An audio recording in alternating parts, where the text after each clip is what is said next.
Allison confronted Snaith in the bedroom of his just a stool pigeon. 4 letters, 4 different handwritings, each hinting at scandal, yet never saying a word too loud.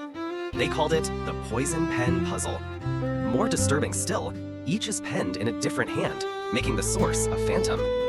When a quiet Wisconsin town was flooded with these anonymous notes, homes began to crumble under whispered suspicions.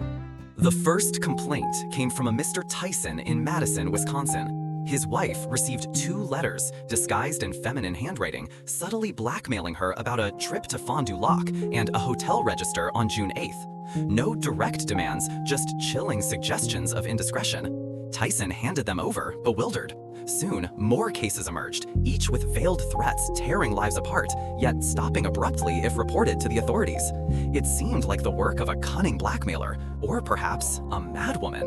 The Postal Inspection Service was stumped. The letters were relentless, causing divorces and widespread distress. Elmer Allison, their top agent, was sent to Madison. He'd solved the lost $100,000 case in Columbus. Now he faced something stranger. Threats with no ransom, crimes with no visible thief. His first act? Assume nothing. Allison noticed one detail others missed. The letters always stopped once victims went to the authorities. Someone inside the post office must be tipping the culprit off. To expose the source, Allison enlisted a trusted operative, Alice Norcross, undercover as Mrs. Mabel Kennedy, his sister, a woman of means with a slightly scandalous past. Alice began her social campaign, targeting Sylvester Snaith, the postmaster's confidential secretary.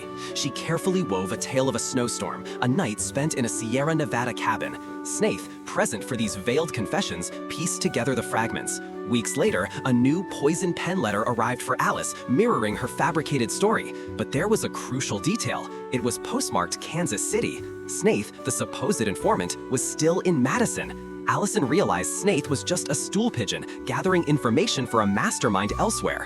That night, 3 o'clock, Allison confronted Snaith in the bedroom of his bachelor apartment. Under pressure, Snaith confessed everything, leading Allison to Kansas City. In Kansas City, Allison met with the chief of police, who already knew of a notorious forger named Spencerian Peter. He was the true blackmailer, using his skill to mimic various handwritings and exploit local informants like Snaith. Peter had been collecting scandal, crafting letters, and moving on when his victims reported to the authorities.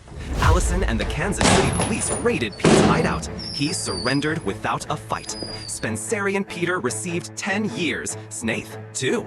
And the brilliant Alice Norcross, the woman who played her part so perfectly, she was, in fact, Mrs. Elmer Allison.